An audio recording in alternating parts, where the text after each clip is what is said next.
The Tech-Mobile Park erupted in excitement, and the Dodgers' lead suddenly faltered.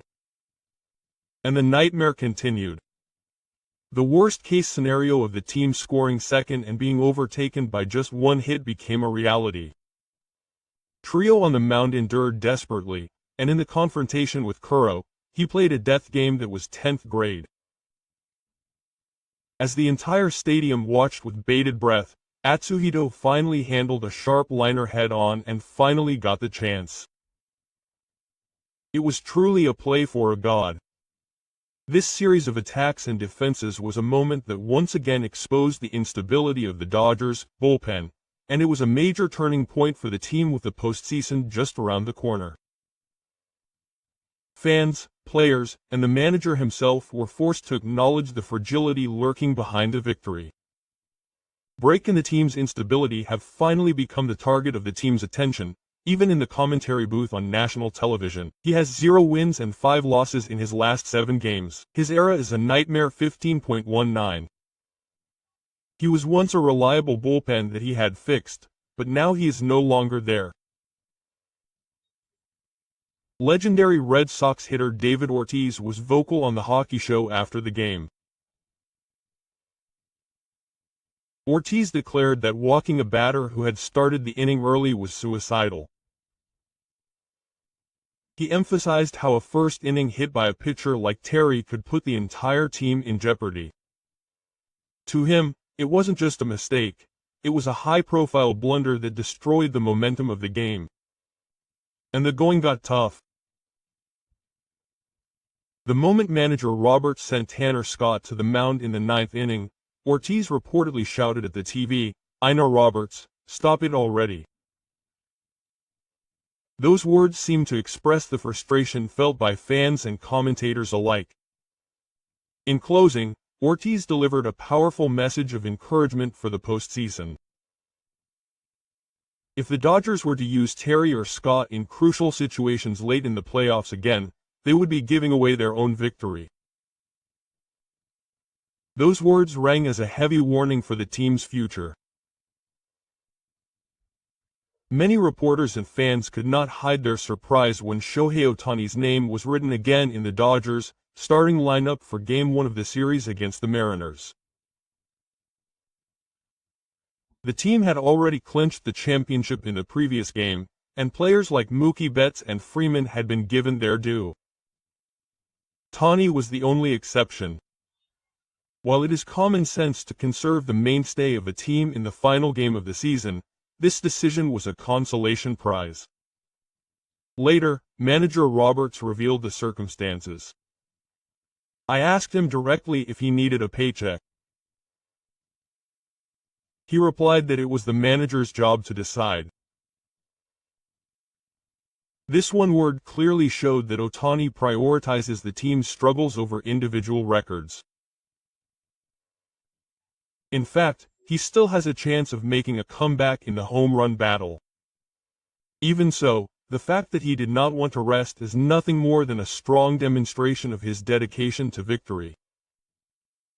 Several American media outlets reported this statement as the first time Ohtani had expressed his opposition to Roberts since joining the team.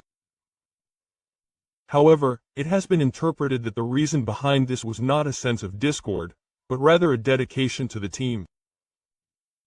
He prioritizes preparation for the postseason over the glamorous individual competition of the home run race. His attitude sent a strong message to both his teammates and the spectators. His calm back as he walked to the plate from the bench showed his determination to sacrifice everything for victory. Ohtani's actions made the final few games of the season seem more than just a formality, but rather gave the entire team a sense of tension that the battle was still ongoing.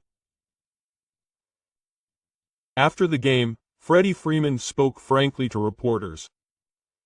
His words were filled with both the circumstances and deep concerns. "It's a phenomenon," but at the same time, Freeman asserted that he is human and his physical strength has its limits. While praising his colleague who has played almost every game this season for his dedication, he warned that the physical strain could have serious repercussions in the future. Freeman explained in more detail. By repeating the same movements, muscles store power, but they also store stress. The body's reserves will eventually run out. At that moment, performance can no longer be maintained.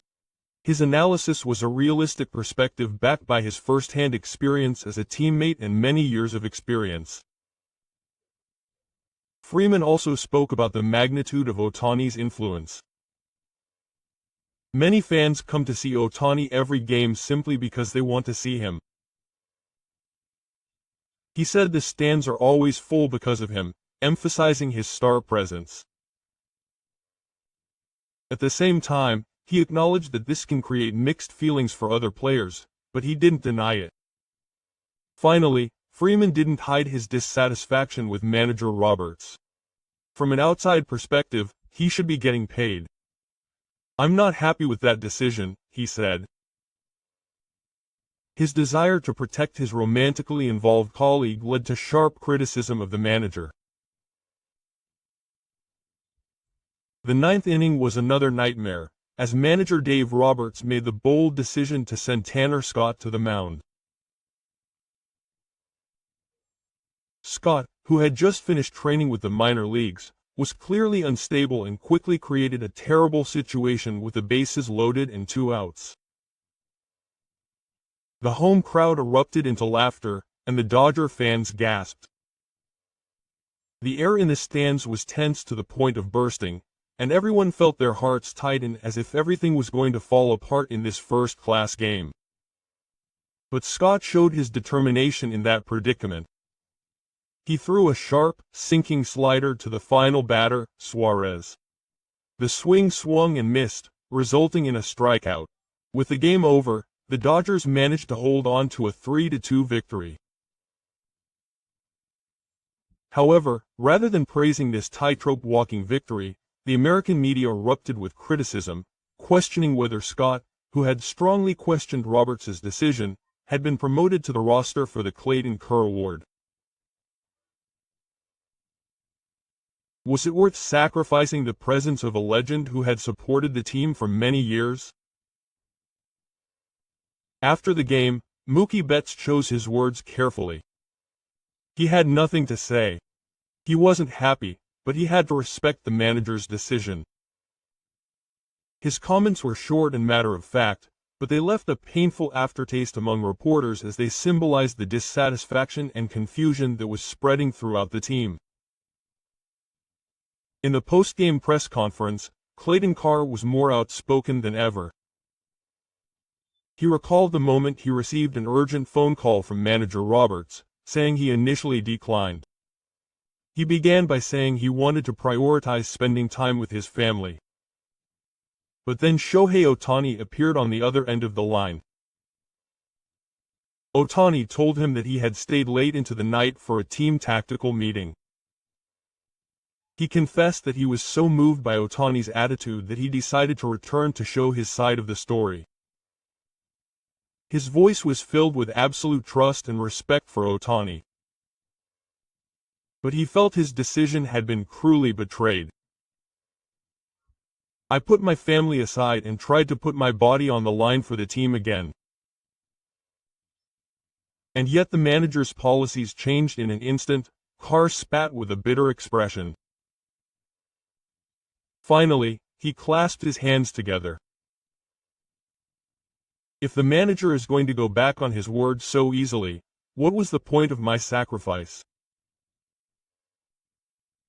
Those words went beyond the complaints of a veteran pitcher and became a central question for the entire team. After the game, manager Dave Roberts refused to comment on his age at all, remaining silent even when questioned by reporters. But his silence only added fuel to the fire.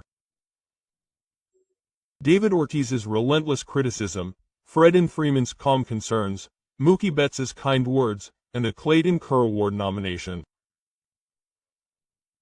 The manager's position is rapidly becoming uncertain as he is questioned one after another by esteemed players and legends. The U.S. media reacted immediately, with national